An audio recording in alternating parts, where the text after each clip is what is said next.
मुझे बड़ा दुख है कि डॉक्टर किरोड़ीलाल मीणा जैसे सीनियर लीडर जो 70 से ज्यादा पार हो चुके हैं, एक बुजुर्ग नेता को डरा धमकाकर गलती मानने के लिए बीजेपी ने मजबूर कर दिया। जो आदमी इतनी मेहनत करता है, किसी पार्टी में संघर्ष करता है, उसके बाद जब पार्टी सत्ता में आती तो उम्मीद करता है।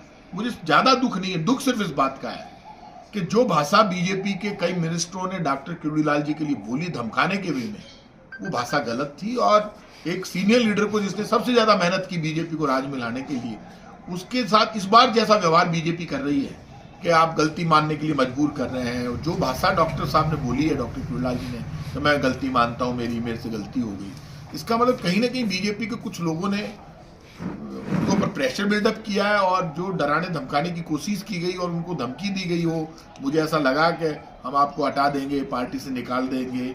उसके बाद क्योंकि ये डॉक्टर किरोड़ीलाल जी की भाषा नहीं है, जिस ढंग से उनके साथ व्यवहार किया गया बीजेपी के नेता, वो बीजेपी को शोभा नहीं देता, लोगों के समझ में आती है।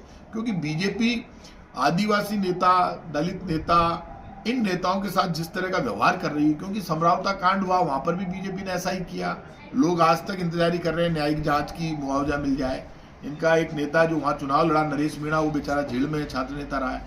डॉक्टर साहब को आप इस तरह से प्रेशर में लेकर गलती मनवाते हो, सार्वजनिक रूप से उनसे कहलवाते हो, बीजेपी का ये आदेश होता है और सार्वजनिक रूप से बोलिए, गलती मानिए, तो ये राजनीति में ये ठीक नहीं। बीजेपी के तमाम बड़े नेता डरे और सहमे हुए हैं। अब इतने डरे और सहमे हुए क्यों है मैं नहीं समझ रहा, लेकिन कई बार आदमी कहते हैं ना, मोरियो नाच कूद पगा गानी देख रोए। आ कहावत है राजस्थान की, जब पगी साथ को नहीं देवे और बाड़ी खेत में खाबा लाग जावे, तो आप बताओ खेत का ही करे। हालत आया कि जब बीजेपी को नेतृत्व यहाँ के पाछे पड़ गयो, लाई करेगा ही सारा का सारा। दहशत है बहुत जबरदस्त।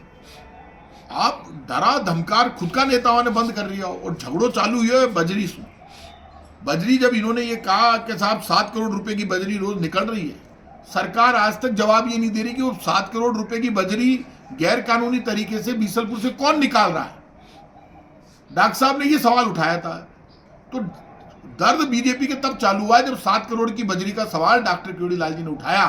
दर्द फोन टेपिंग से नहीं हुआ है, दर्द 7 करोड़ की बजरी से हुआ है कि ये पोल क्यों खोल दी। अब 7 करोड़ की बजरी का मजा ले लिया है बीजेपी वाला, तो डॉक्टर साहब बोलेंगे दर्द होगा, इसीलिए उनको धमका कर और जिस तरीके से उनसे बुलवाया गया, मेरे से गलती हो गई, ये डॉक्टर साहब का की स्टाइल नहीं है। इस तरह से पार्टी हो चाहे कोई भी हो, पार्टी के तो अनुशासित सिपाही है, अच्छी बात उन्होंने बोली, लेकिन उन्होंने कहा मेरे से गलती हो गई।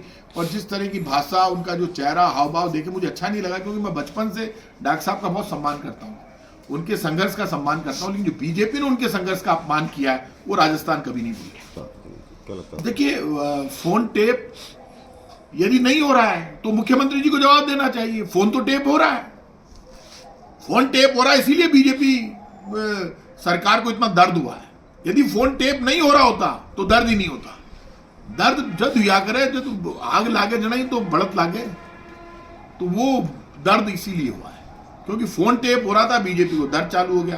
बीजेपी सरकार ये चाहती है हम चाहे कुछ भी करें, हमारे सामने कोई नहीं बोलेगा, ये नहीं चलेगा। ये राजस्थान की धरती है, यहाँ के नेताओं को लड़ना भी आता है, मरना भी आता है, सामने वाले का इलाज भी करना आता है। हम आज कह रहे हैं, हम सच बोलेंगे भी, जनता के जहाँ परेशानी होगी वहाँ लड़ेंगे भी और सरकार को झुकाएंगे भी, सरकार चाहे कुछ भी कर ले।